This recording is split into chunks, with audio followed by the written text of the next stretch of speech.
늙은 어머니는 과부가 되었고 그녀의 아들이 늙은 어머니를 데리고 와서 함께 살았습니다. 며느리는 시어머니와 함께 살자 속상해하고 며느리는 시어머니를 집에서 쫓아내려고 한다. 어쩌면 제 이야기가 비슷한 상황에 계신 분들께 작은 위로가 될 수 있지 않을까 하는 마음에서 적어봅니다. 저는 남편과 사별한 지 5년째 혼자 살고 있었어요. 그 시간이 얼마나 외롭고 쓸쓸했는지 모릅니다. 함께 살았던 사람이 갑자기 사라지니 세상이 텅 빈 것만 같았어요. 처음에는 몸부림치며 울었지만 점차 눈물도 말랐죠. 하지만 그 자리를 채운 것은 끝없는 외로움이었어요. 매일 아침 커피 2잔을 내렸다가 1잔을 버리곤 했어요. 남편과 함께 마시던 습관이 몸에 배어서 그랬나 봐요. 식탁에 앉아 텔레비전을 보면서 혼자 밥을 먹었죠. 가끔은 텔레비전 소리에 남편이 대답하는 것 같아 뒤를 돌아보기도 했어요. 하지만 그곳에는 아무도 없었어요. 그럴 때마다 또다시 눈물이 흘렀어요. 그러던 어느 날 아들에게서 전화가 왔어요. 어머니, 요즘 어떻게 지내세요? 많이 힘드시죠? 아들의 목소리에서 걱정이 묻어났어요. 저는 괜찮다고 걱정하지 말라고 했지만 아들은 제 마음을 꿰뚫어 본 것 같았어요.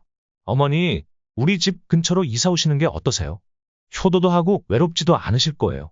그 말을 듣는 순간 가슴이 뭉클해졌지만 동시에 망설여졌어요.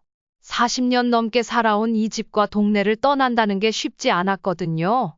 아들아, 고맙지만 나는 여기가 편해. 친구들도 있고 익숙한 곳이라.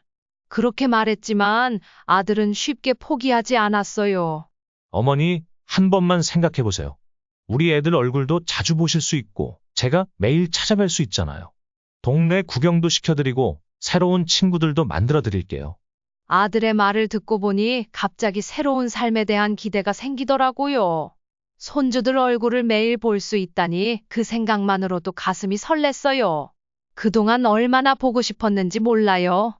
결국 저는 이사를 결심했어요. 40년 넘게 살았던 집을 정리하는 건 정말 힘들었어요. 방 구석구석에 남편과의 추억이 깃들어 있었거든요. 옷장을 정리하다가 남편의 양복을 보고 한참을 울기도 했어요. 하지만 새로운 삶에 대한 기대로 힘을 냈죠. 이사하는 날 아들과 며느리가 와서 짐을 옮기는 것을 도와줬어요. 며느리는 제게 다가와 손을 잡으며 말했어요. 어머님, 우리 집 근처로 오시니 너무 좋아요. 애들도 너무 좋아하고 있어요. 며느리의 말에 안심이 되었어요. 처음에는 혹시 며느리가 저를 부담스러워하지 않을까 걱정했거든요. 하지만 며느리의 따뜻한 미소를 보니 그런 걱정이 사라졌어요. 새 집은 아들 집에서 걸어서 10분 거리에 있는 아파트였어요. 아들이 고른 집이라 그런지 햇볕도 잘 들고 전망도 좋더라고요. 짐을 풀면서 이곳에서의 새로운 삶을 상상해 보았어요.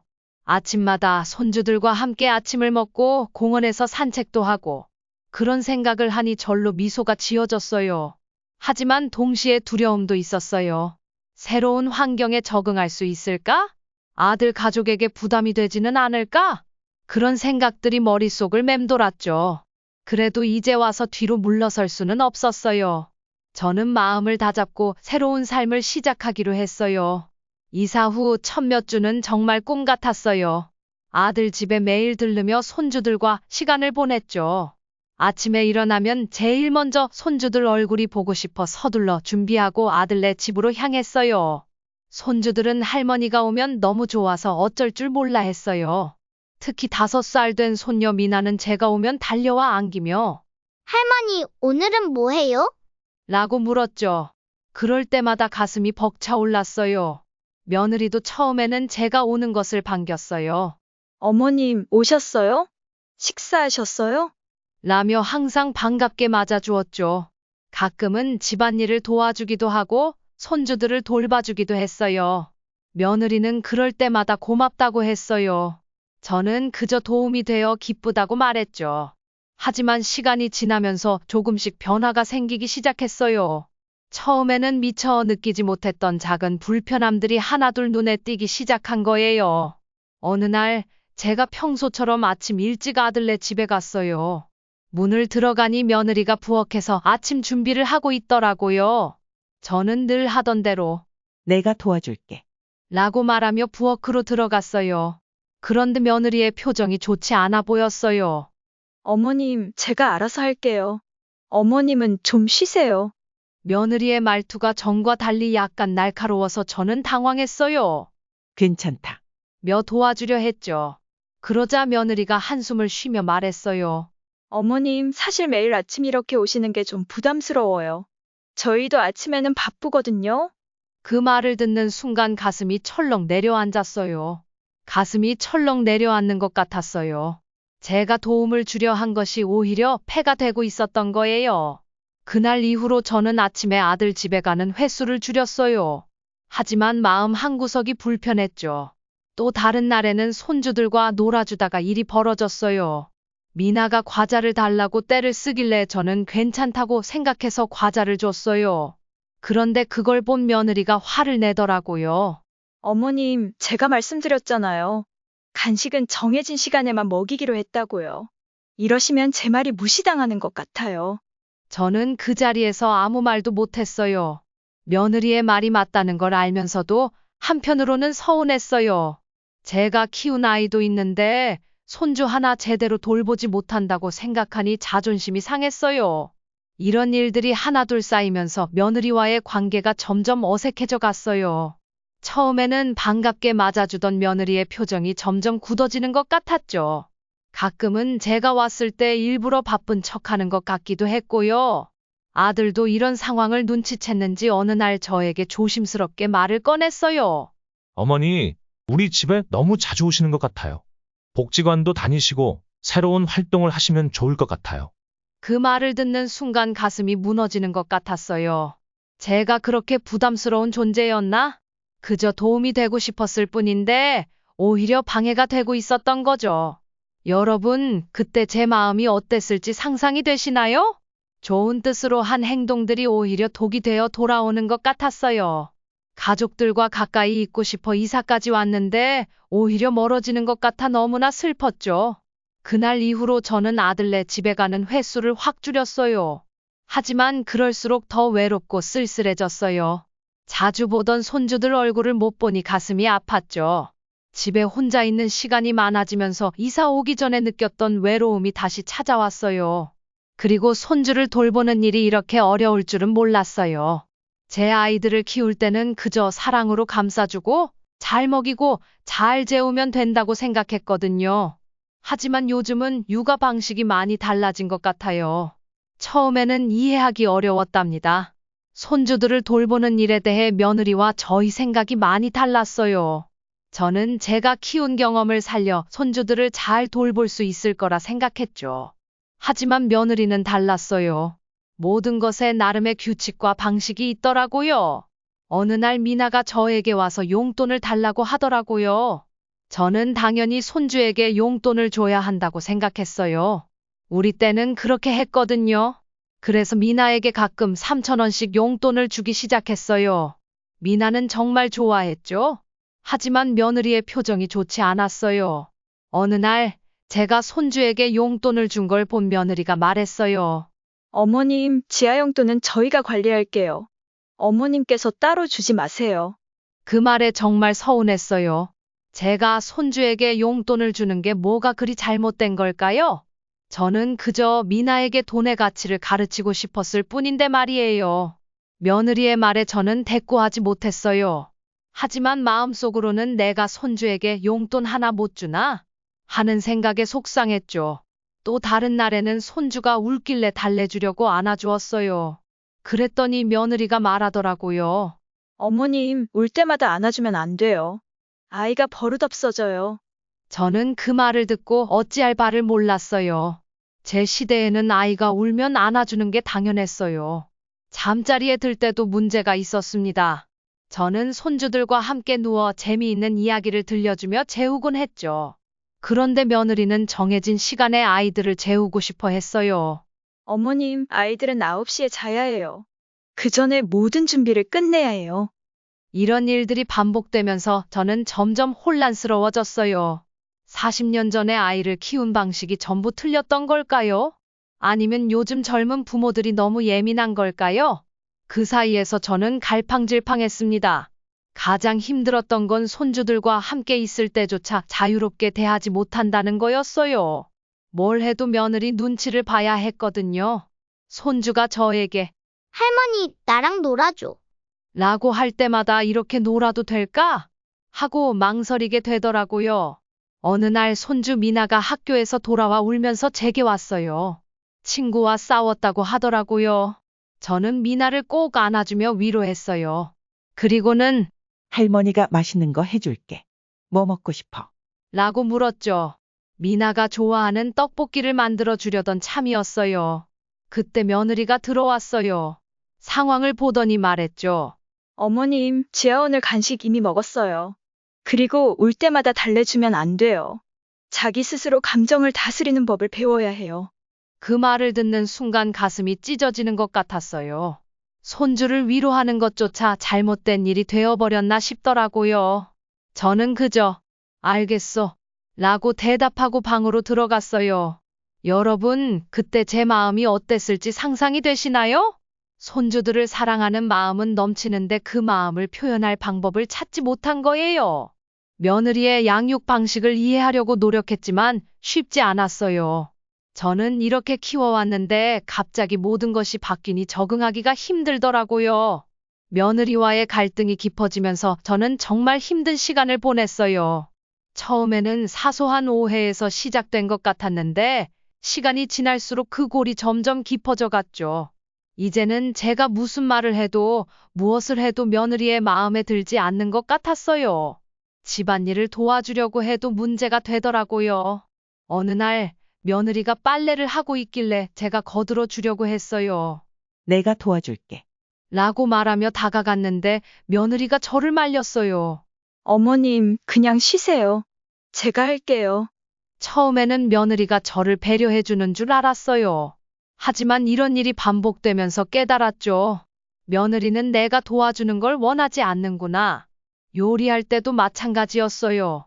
제가 간을 보려고 하면 며느리가 어머님, 저희 입맛에 맞춰놨어요. 라고 하더라고요. 저는 40년 넘게 요리를 해왔는데 이제는 간도 못 본다니 정말 서운했어요. 한 번은 며느리가 김치찌개를 끓이고 있길래 제가 맛을 봤어요. 뭔가 부족한 것 같아서 소금을 조금만 더 넣으면 좋겠다고 말했죠. 그런데 며느리의 반응이 예상 밖이었어요. 어머님, 저희는 이 정도가 딱 좋아요.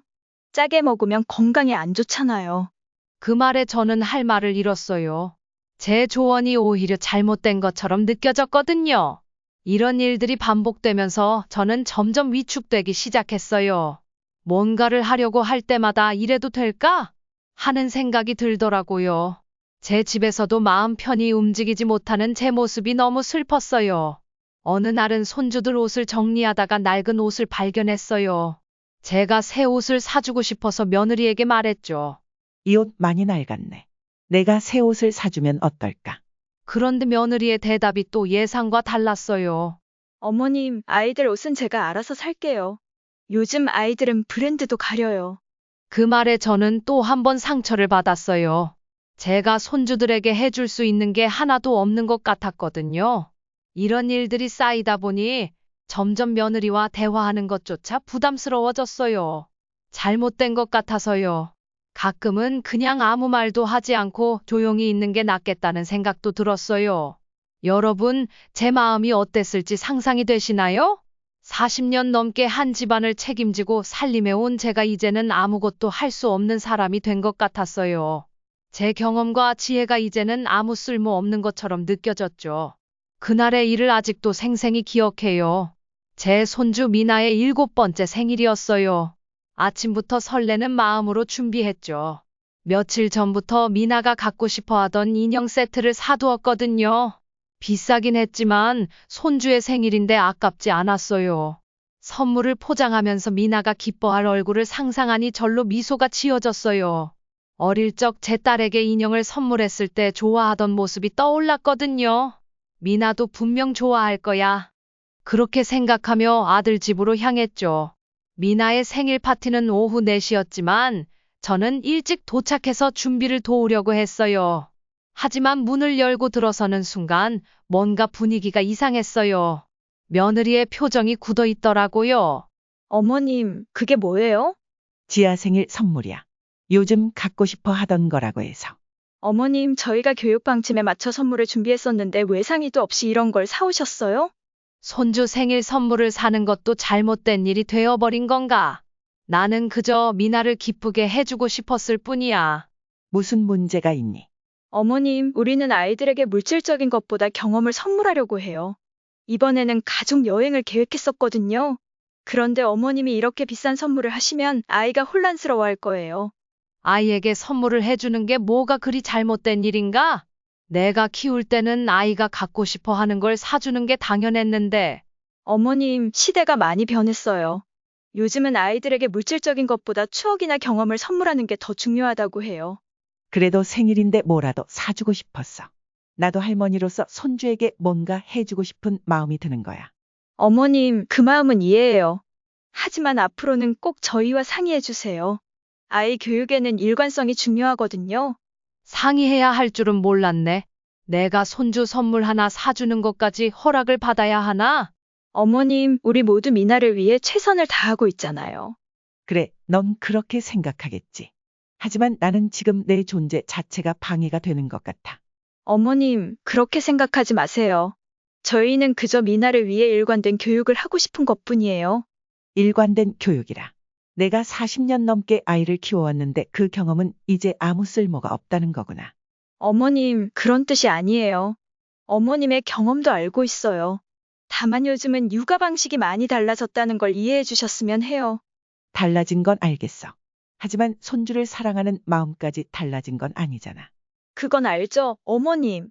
하지만 그 마음을 표현하는 방식이 조금 달라졌다는 거예요? 표현 방식이라. 내 방식은 이제 틀린 거니. 틀렸다기보다는 시대에 맞지 않는다는 거예요, 어머님. 지하육아에 가장 좋은 게 뭔지 알아? 뭔데? 어머님이 가만히 계시는 게 도와주는 거예요? 가만히 있으라고? 내 의견 좀 들어봐. 아, 정말 답답하네요. 어머님, 솔직히 말해서 어머님 의견이 도움될 거라고 생각하지 않아요. 우리가 요즘 육아 트렌드를 훨씬 더 잘 알고 있잖아요. 뭐라고? 내가 감히 나한테 그런 식으로 말하는 거야. 네, 맞아요. 이제 현실을 좀 직시하세요. 어머님 방식은 너무 옛날식이에요. 아이에게 오히려 해가 될 수 있다고요. 해가 된다고. 나이 많은 사돈이 키운 너는 뭐가 됐다고 그렇게 말할 수 있니? 정말 어이가 없네요. 솔직히 말해서 저도 부모님 육아 방식 때문에 어릴 때 많이 힘들었어요. 그런 실수를 또 반복하고 싶지 않다고요. 알겠어. 실수라고. 부모가 자식을 위해 평생을 바친 게 실수라는 거야. 어머님, 제발요. 그만 고집 좀 부리세요. 시대가 바뀌었어요. 어머님 방식은 이제 전혀 통하지 않아요. 그걸 왜 모르시는 거야? 내가 어떻게 나한테 이럴 수 있니? 어머님, 이제 와서 그런 말씀하지 마세요. 어머님이 먼저 저희 가정에 간섭하신 거 아니에요? 제 아이는 제가 알아서 키울게요. 간섭이라고. 내가 언제 간섭했나? 아, 정말 지치네요. 어머님, 이제 그만하시죠. 선물은 제가 처리할게요. 어머님은 그냥 방에 가서 쉬세요. 말투가 왜 이래? 내가 너희 집에 와서 이런 취급을 받아야 하나? 어머님, 취급이 아니라 현실이에요. 어머님이 우리 집에 와서 사시는 것도 감사하지만 그렇다고 해서 우리 육아에 끼어들 권리가 있는 건 아니에요. 권리. 내가 손주 선물 하나 사준 게 그렇게 큰 문제가 되나? 네, 큰 문제예요. 어머님은 이해 못 하시겠지만 우리는 미나를 위해 정말 많은 걸 계획하고 준비해요. 그런데 어머님이 이렇게 갑자기 비싼 선물을 하시면 다 무너진다고요. 내가 방해가 된다는 거구나. 솔직히 말해서, 네. 어머님이 자꾸 이러시면 정말 방해가 돼요. 우리도 어머님을 존중하고 싶지만 이렇게 자꾸 우리 뜻을 무시하시면 어떡해요? 무시라. 난 그저 어머님, 제발요. 이제 그만하시죠. 더 이상 이 문제로 싸우고 싶지 않아요. 앞으로는 미나에 관한 일은 저희가 알아서 할 테니까 어머님은 그냥 보고만 계세요. 그 말을 듣는 순간 가슴이 찢어지는 것 같았어요. 제가 손주를 위해 한 행동이 오히려 문제가 되어버렸다는 게 너무 슬펐죠. 결국 저는 그 비싼 선물을 도로 가지고 집으로 돌아왔어요. 집에 돌아와서는 한동안 속상했어요. 제 마음을 알아주는 사람이 아무도 없는 것 같아 너무 외로웠어요. 여러분, 그때 제 마음이 어땠을지 상상이 되시나요? 손주를 위하는 마음으로 한 행동이 오히려 문제가 되었다는 게 너무 힘들었어요. 제 존재 자체가 방해가 되는 것만 같았죠. 이 일을 계기로 저는 점점 아들 집에 가는 걸 꺼리게 됐어요. 가도 무슨 말을 해야 할지, 어떻게 행동해야 할지 몰라 불안했어요. 손주들 얼굴 보는 것이 그렇게 좋았는데, 이제는 그마저도 부담스러워졌죠. 어떻게 표현해야 할지 모르겠어요. 외로움이 극에 달하고 해야 할까요? 아니면 절망감이 온몸을 감쌌다고 해야 할까요? 매일 아침 눈을 뜨면 가슴이 먹먹했어요. 오늘은 또 어떻게 버텨야 하나? 하는 생각뿐이었죠. 전화기를 붙들고 옛 친구들에게 연락했어요. 처음에는 친구들의 목소리를 듣는 것만으로도 위안이 되었죠. 하지만 곧 현실을 깨달았어요. 그들도 각자의 삶이 있었고 멀리 떨어진 저와 자주 연락하기 힘들어했어요. 수민, 내 소식 들으니 반갑다. 그런데 우리도 바빠서 자주 연락하긴 어려울 것 같아. 그래, 이해해. 너희들도 다들 바쁘지. 이렇게 대화를 끝내고 나면 더 큰 외로움이 밀려왔어요. 내가 정말 아무에게도 필요 없는 사람이 된 것 같았거든요. 점점 더 고립되는 느낌이 들었어요. 아들 집에도 가기 껄끄럽고 옛 친구들과도 연락이 뜸해지고 그렇게 혼자 집에 틀어박혀 지내는 날이 많아졌어요. TV를 켜고 하루 종일 그 앞에서 멍하니 앉아있곤 했죠. 앞에 앉아있곤 했죠. 하지만 무슨 프로그램이 나오는지도 모르겠더라고요. 그저 빛나는 화면만 바라보고 있었을 뿐이에요. 가끔 TV에서 행복한 가족의 모습이 나오면 너무 속상했어요. 나도 저렇게 행복했었는데 지금은 왜 이렇게 됐을까? 식사 시간이 되면 더 서러워졌어요. 밥을 차려 먹는 게 너무 싫었거든요. 그래서 가끔은 아예 굶기도 했어요. 허기짐보다는 외로움이 더 크게 느껴졌으니까요. 밤이 되면 잠을 이루기가 힘들었어요. 옛날 생각이 자꾸 나서 눈물이 나곤 했죠. 남편과 함께 살던 때, 아이들이 어렸을 때, 그리고 오랜 이웃들과 정을 나누던 때, 그 모든 게 그리워서 가슴이 아팠어요. 매일 속상한 하루를 보냈어요. 아침에 일어나면 오늘은 뭘 해야 하나? 하고 생각했지만 할 일이 없었어요. 며느리는 제가 도와주는 걸 원치 않았고, 손주들은 학교에 가고, 저는 그저 집안을 서성이며 시간을 보냈죠. 가끔은 화가 나기도 했어요. 아들에게, 며느리에게, 그리고 저 자신에게. 왜 이렇게 됐을까? 내가 뭘 잘못한 걸까? 생각하면 할수록 더 답답해졌어요. 어느 날 정말 참을 수 없는 순간이 왔어요. 땅을 치며 울었죠. 내가 왜 이사를 왔을까? 그냥 그곳에 있었어야 했는데. 그 순간만큼은 정말 모든 걸 포기하고 싶었어요. 이대로 사라져버리고 싶다는 생각까지 들 정도였죠. 하지만 그럴 수도 없었어요. 그저 울면서 이불 속에 숨어 있을 뿐이었어요. 노년의 외로움이 이렇게 무서운 거라는 걸 그때 처음 알았어요. 아직 노년이라 하기엔 이르지만 그 외로움이 무엇인지 알게 되었죠. 이사 오기 전에는 몰랐어요. 또래 친구들이 있어서 자주 어울리다 보니 외롭지 않았거든요. 이제 나이 들어서 자식들 근처에 살면 손주들 재롱 보며 행복하게 살 줄 알았는데 현실은 정반대였어요. 이사 온 지 몇 달 만에 저는 완전히 다른 사람이 되어 있었어요. 웃음을 잃어버렸고 희망도 없었죠. 매일 똑같은 하루를 반복하면서 내가 왜 살고 있나? 하는 생각만 들었어요. 그렇게 저는 자식들과 거리를 두며 지냈어요. 아들 집에 가는 일도 줄었고 전화도 거의 하지 않았죠. 그렇게 몇 달이 흘렀어요. 제 마음속에는 서운함과 외로움만 가득했어요. 그러던 어느 날 갑자기 며느리가 찾아왔어요. 문을 열어주니 며느리의 표정이 어쩐지 달라 보이더라고요. 어머님, 죄송합니다. 제가 너무 잘못했어요. 며느리의 갑작스러운 사과에 저는 당황스러웠어요. 무슨 일인지 물어보니 며느리가 울먹이며 말하더라고요. 제가 너무 어머님을 이해하려고 노력하지 않았어요. 어머님의 마음을 전혀 헤아리지 못했어요. 정말 죄송합니다. 어리둥절했지만 며느리의 진심 어린 사과에 제 마음도 조금씩 풀리기 시작했어요. 하지만 여전히 경계심은 남아 있었죠. 그래, 고마워. 하지만 왜 갑자기 이러는 거니? 그러자 며느리가 조심스럽게 말을 꺼냈어요. 사실 어머님께 부탁드릴 게 있어서요. 제가 일을 다시 시작하게 됐어요. 맞벌이를 해야 할 것 같아요. 그래서 혹시 미나를 봐주실 수 있으세요? 순간 제 마음속에 복잡한 감정이 교차했어요. 한편으로는 기뻤지만 다른 한편으로는 화가 났어요. 이제 와서 나한테 부탁을 한다고 하는 생각이 들었거든요. 미안하구나. 하지만 난 이제 그럴 힘이 없어. 너희가 원하는 대로 키우기도 힘들고. 며느리의 표정이 어두워졌어요.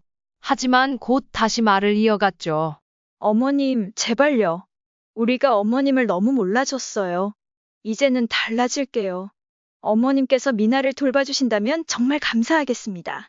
그 말을 듣고 있자니 문득 한 가지 생각이 떠올랐어요. 그럼 내 방식대로 가르쳐도 되냐? 며느리의 눈이 커졌어요. 잠시 망설이는 듯 했지만 곧 고개를 끄덕였어요. 어머님 방식대로 하세요. 존중합니다. 제가 그동안 너무 고집을 부렸어요. 어머님의 경험과 지혜를 믿습니다. 그 말을 듣는 순간 제 마음속에 뭔가가 확 풀리는 느낌이 들었어요. 오랫동안 억눌려 있던 감정이 한꺼번에 터져 나오는 것 같았죠. 정말이니? 내 방식을 인정해 준다는 거지. 네, 어머님. 정말 죄송했어요. 어머님의 사랑과 경험을 무시한 게 너무 후회돼요. 이제는 어머님을 온전히 신뢰하겠습니다. 그 말에 저도 모르게 눈물이 나왔어요.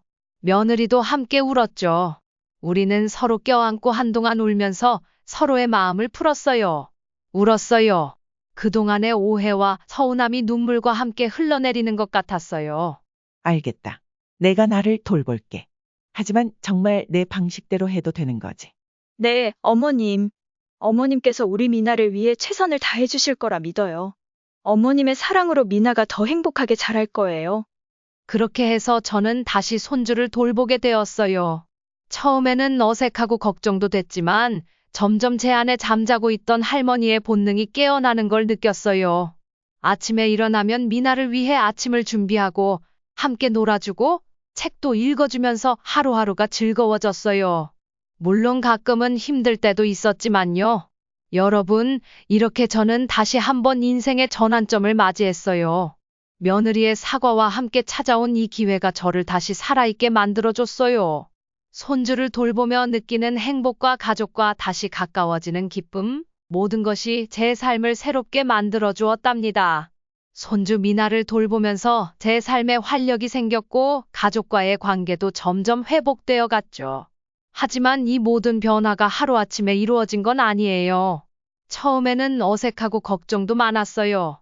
내가 잘할 수 있을까? 또 며느리와 갈등이 생기면 어쩌지? 하는 불안감이 있었죠. 하지만 미나와 함께 시간을 보내면서 그런 걱정들이 하나둘 사라져 갔어요. 미나에게 제가 알고 있는 옛날 이야기를 들려주면 미나는 눈을 반짝이며 듣곤 했어요. 함께 요리할 때면 미나가 서툴게 거들어주는 모습에 가슴이 뭉클해지기도 했죠. 그럴 때마다 이래서 할머니가 되는 거구나 하는 생각이 들었어요.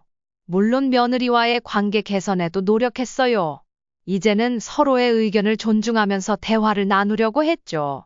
며느리가 퇴근 후 피곤해하면 따뜻한 차를 대접하고 주말에는 함께 미나를 위한 요리를 하기도 했어요. 그러면서 조금씩 서로를 이해하게 되었죠. 아들도 변화했어요. 이제는 퇴근 후에 저를 찾아와 안부를 묻고 가끔은 함께 산책을 가기도 했어요. 그동안 쌓였던 오해와 서운함이 조금씩 녹아내리는 것을 느낄 수 있었죠. 하지만 가장 큰 변화는 제 자신에게 있었어요. 이사 온 후 잃어버렸던 자신감과 삶의 의미를 다시 찾게 된 거예요. 미나를 돌보면서 제가 아직도 누군가에게 필요한 사람이라는 걸 깨달았죠. 그리고 제 경험과 지혜가 여전히 가치 있다는 것도 알게 되었고요. 여러분, 노년의 삶이 항상 순탄하지만은 않아요. 저처럼 힘든 시기를 겪을 수도 있죠.